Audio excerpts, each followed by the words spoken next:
Assalomu alaykum aziz tomoshabinlar va qadrli kanalimiz obunachilari. Bugun siz bilan shunday bir mavzu haqida gaplashamizki, bu ma'lumot to'g'risini aytay, har biringiz uchun, ayniqsa pensiya jamg'armasidan har qanday turdagi to'lovlarni olayotganlar uchun hayotiy ahamiyatga ega.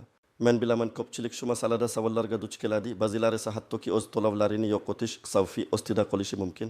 Shuning uchun bugun aytiladigan har bir so'zga, har bir tafsilotga juda e'tiborli bo'lishingizni so'rayman. Bu safar birinchi raqamdan boshlab kuchga kirgan muhim o'zgarishlar haqida bo'lib, sizning moliyaviy barqarorligingizga bevosita ta'sir qiladi. Hozirda kanalimizga obuna bo'lishni unutmang va ushbu videoga like bosing, chunki bu ma'lumot qanchalik ko'p odamga yetsa, shuncha yaxshi. Avvallari pensiya jamg'armasidan nafaqa yoki boshqa turdagi to'lovlarni olish jarayoni ko'pchilik uchun anchagina oddiy va tushunarli edi. Ko'pchilik pensiyachilar va nafaqa oluvchilar o'zlarining bank kartalariga pul o'tkazmalarini muntazam ravishda hech qanday qo'shimcha sarsonsiz qabul qilar edilar. Ba'zilar esa pochta orqali yoki bevosita kassa orqali naqd pulda olishardi. Asosan to'lovlar o'z vaqtida, belgilangan tartibda amalga oshirilar, faqatgina ayrim hollarda, masalan, bank rekvizitlari o'zgarganda yoki shaxsiy ma'lumotlarda jiddiy xato bo'lsa, muammolar yuzaga kelardi.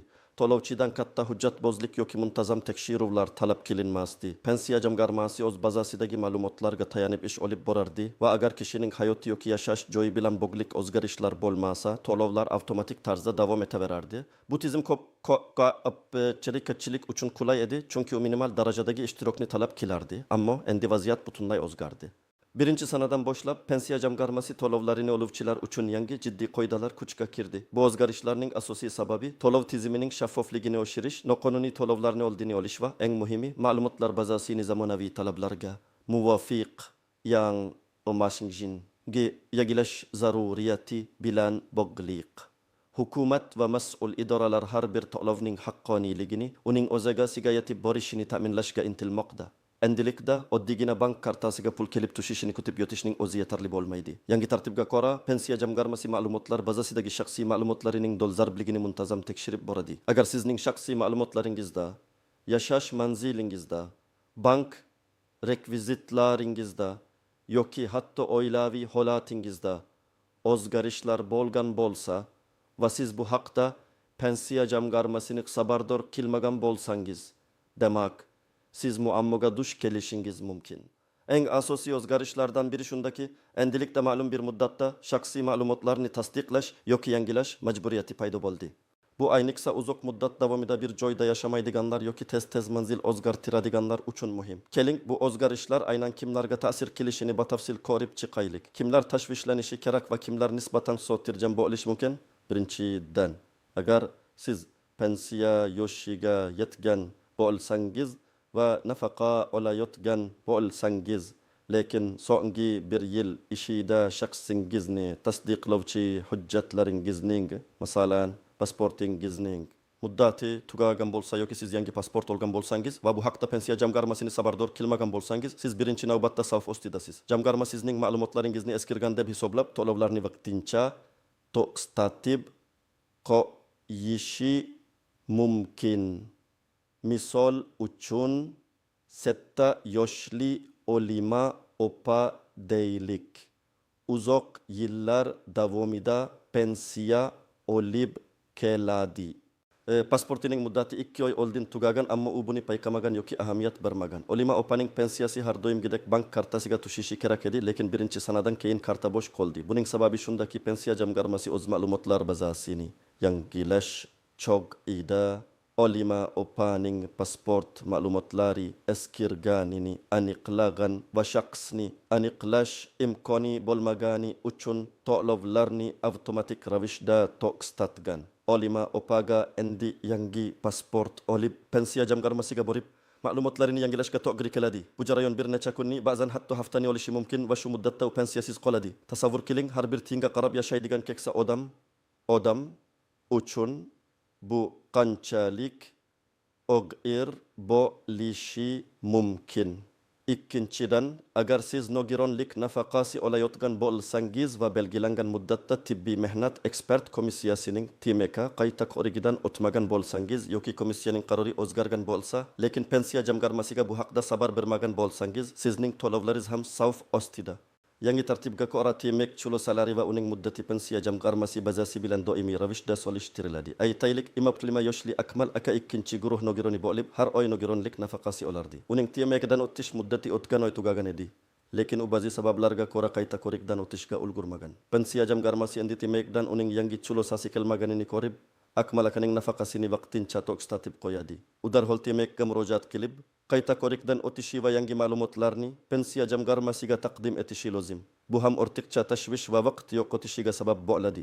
Uchinchidan, agar siz boquvchisini yo'qotganlik nafaqasi olayotgan bo'lsangiz va sizning oila holatingizda o'zgarishlar ro'y bergan bo'lsa, masalan, nafaqa oluvchi voyaga yetmagan bola turmushga chiqqan bo'lsa yoki katta yoshli farzand ishga kirgan bo'lsa, lekin siz bu haqida xabar bermagan bo'lsangiz, bunday holatlar nafaqa olish huquqini to'xtatish uchun asos bo'lishi mumkin. Hukumat ma'lumotlar almashinuvini kuchaytirganligi sababli bunday o'zgarishlar avtomatlashgan tizim orqali ham aniqlanishi mumkin. Masalan, 20 yoshli Gulnora o'z onasi vafot etganidan so'ng singlisi bilan birga boquvchisini yo'qotganlik nafaqasi olardi.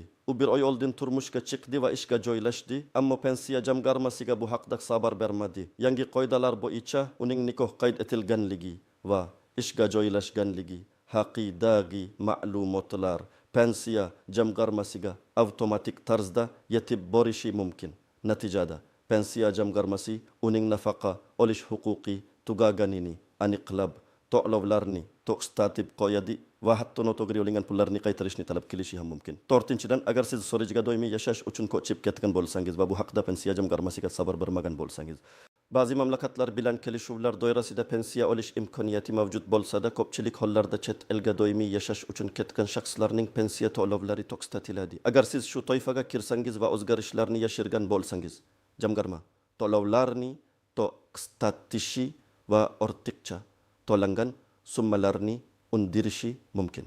Kimlar nisbatan xotirjam bo'lishi mumkin?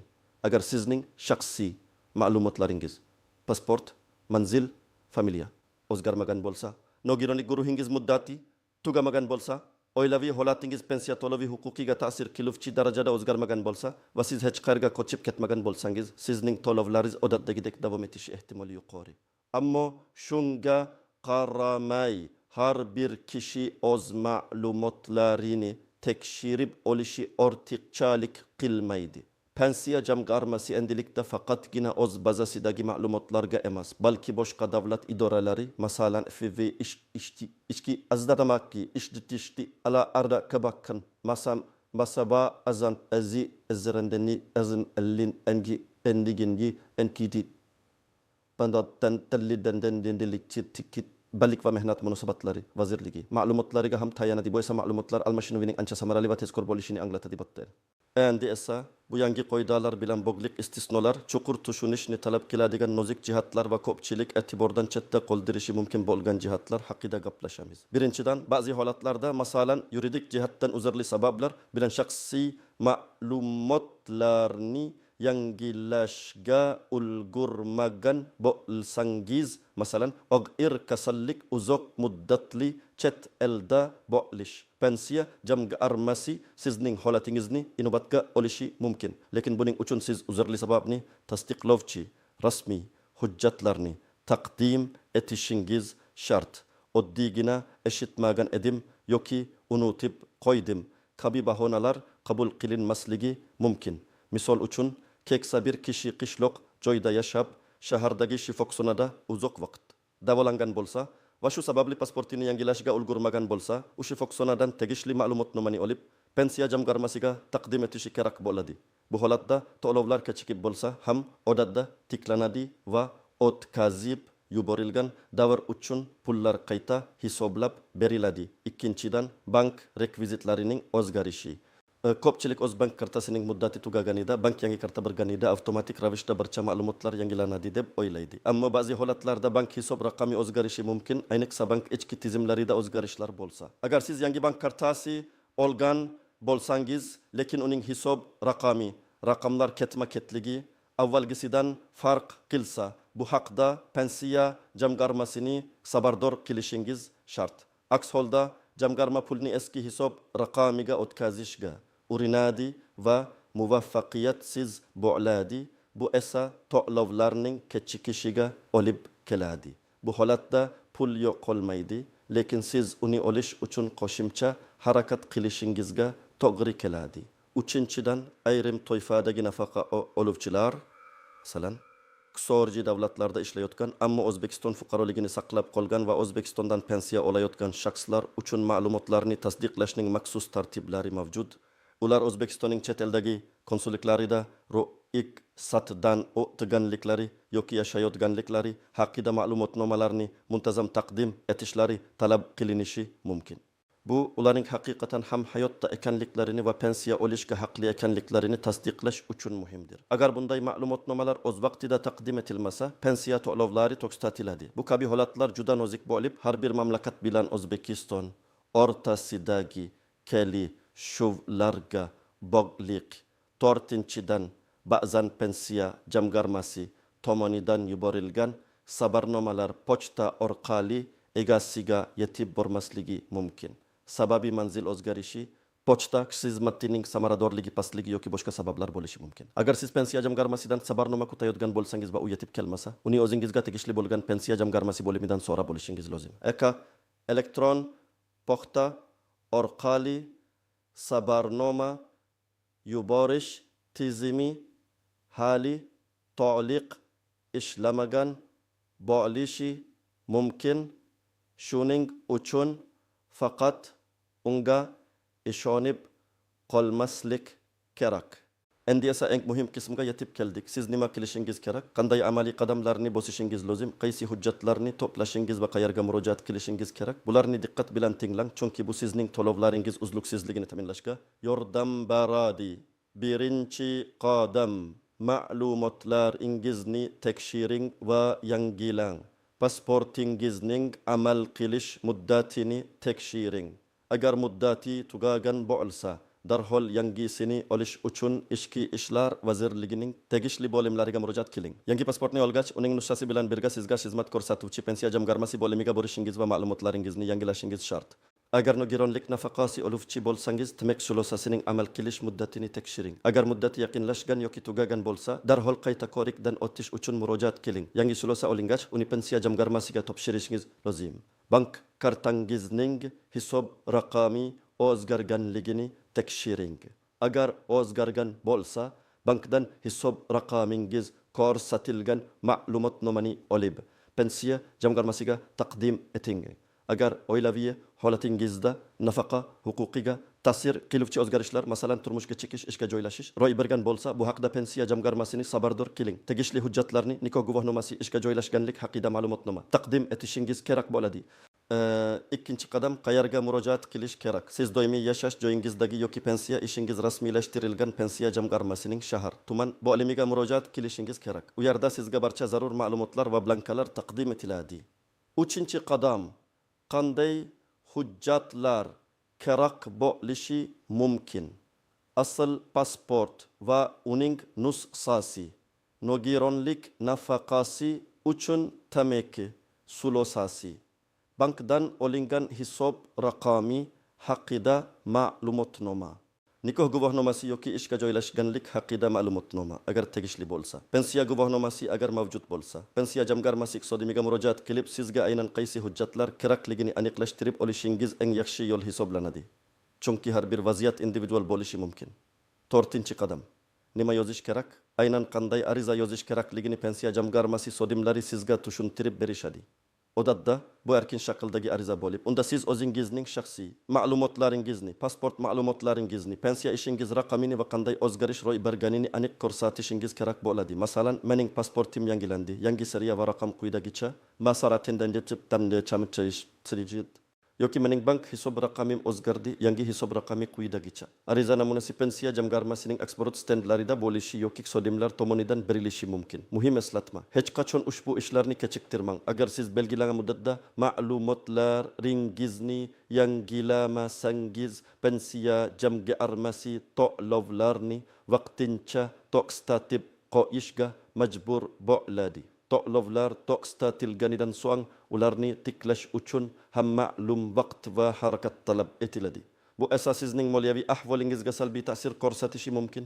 O'zbekiston Respublikasi hukumatining tegishli qarorlariga muvofiq fuqarolarning shaxsiy ma'lumotlarini yangilash majburiyati belgilangan. Bu nafaqat pensiya jamg'armasi uchun, balki fuqarolarning o'zlari uchun ham muhim, chunki ma'lumotlar dolzarb bo'lsa, davlat xizmatlaridan foydalanishda hech qanday to'siqlar yuzaga kelmaydi. Shunday qilib, aziz do'stlar, bugungi videoda pensiya jamg'armasidan to'lov oluvchilar uchun birinchi sanadan boshlab kuchga kirgan muhim o'zgarishlar haqida batafsil ma'lumot berishga harakat qildim. Sizdan talab qilinadigan narsa bu e'tiborlilik va o'z vaqtida harakat qilish. Esingizda bo'lsin, sizning shaxsiy ma'lumotlaringizning dolzarbligi, ayniqsa pasport ma'lumotlari, bank rekvizitlari va oilaviy ahvolingiz pensiya jamg'armasi bilan doimiy ravishda sinkronizatsiya qilinishi kerak. Agar biror noaniqlik bo'lsa, to'lovlar kechiktirilishi yoki butunlay to'xtatib qo'yilishi mumkin. Umid qilamanki, ushbu ma'lumotlar siz uchun foydali bo'ldi. Agar sizda savollar bo'lsa yoki qandaydir vaziyatga duch kelgan bo'lsangiz, albatta izohlarda yozib qoldiring. Men har bir savolga javob berishga harakat qilaman. Videoga like bosishni unutmang va kanalimizga obuna bo'ling, toki kelgusi muhim yangiliklarni o'tkazib yubormang. O'zingizni ehtiyot qiling va barcha hujjatlaringizni tartibda saqlang. Salomat bo'ling.